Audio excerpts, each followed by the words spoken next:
Lieu, Democrat from California, and a member of the House Judiciary Committee. Congressman, I'm sure you've looked back at the record and the language of obstruction of justice, tampering with witnesses, counseling them to lie to anyone, the Congress or the federal judiciary, is a crime and apparently impeachable. Your thoughts?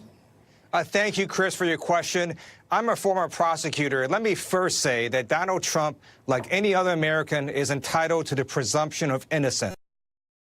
I hope these allegations are not true, because if they are, it means that the sitting president of the United States committed a felony. That's why the House Judiciary Committee will start our own investigation. We will hold hearings and get to the bottom of this serious matter.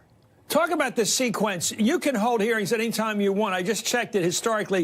In 1974, it was the House by resolution asked the Judiciary Committee to take up the matter of impeachment. Do you need the resolution of the full House to investigate possible impeachment action?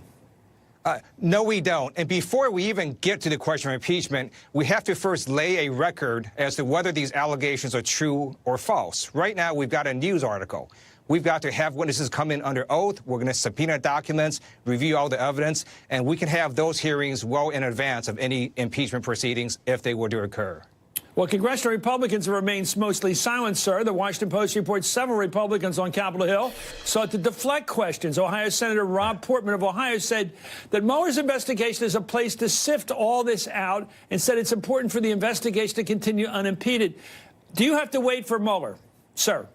We do not. And also, I am troubled by Attorney General nominee William Barr's testimony, where he suggested that he could hide all or parts of Special Counsel Mueller's report.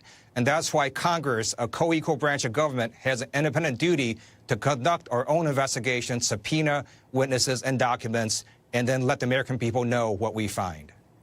Well, you know the game they're playing. They're saying you can't impeach a president. And by the way, if you can't impeach him, you can't talk about him in a report, because all the report does is talk about what is indictable. So it's sort of left him out, hasn't it? By definition, the way that the former or future attorney general is talking. In fact, one way to read William Barr's testimony is that none of the report will be made public, because his view is that a sitting president cannot be indicted, though that's nowhere in the Constitution. And if there's no indictment, then you can't really have anybody see all the negative information that Robert Mueller has found, including if the president committed a variety of crimes.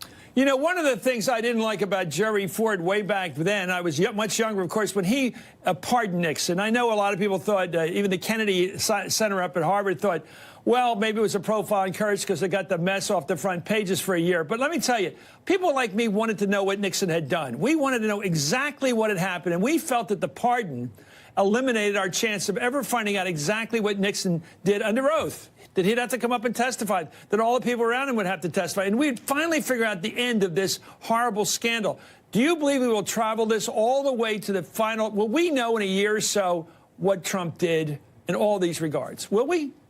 I believe one reason Democrats won last November wasn't just because that we ran on health care and investing in good jobs and infrastructure, but also that we were going to act as a co-equal and separate branch of government and get to the truth. So Democrats will subpoena the report if Barr tries to hide it, assuming he is confirmed, and we will make sure that American people know the truth, regardless of whether it exonerates Donald Trump or finds him guilty.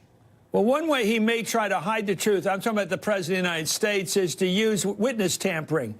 Now, he put out today in a tweet that he's going after he wants to be on the lookout for possible damage he can do to Michael Cohen's father-in-law, who had some legal problems a while back.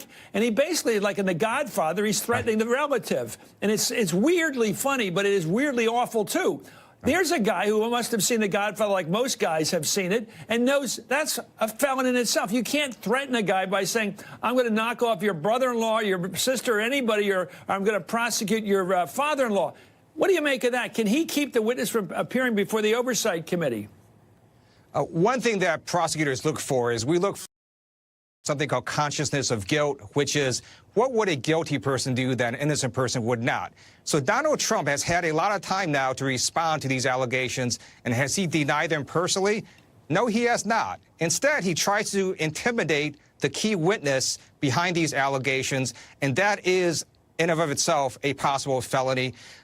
Lanny Davis, Michael Cohen's attorney clearly believes that Donald Trump is trying to intimidate Michael Cohen. And just because the president does it so brazenly doesn't mean that it also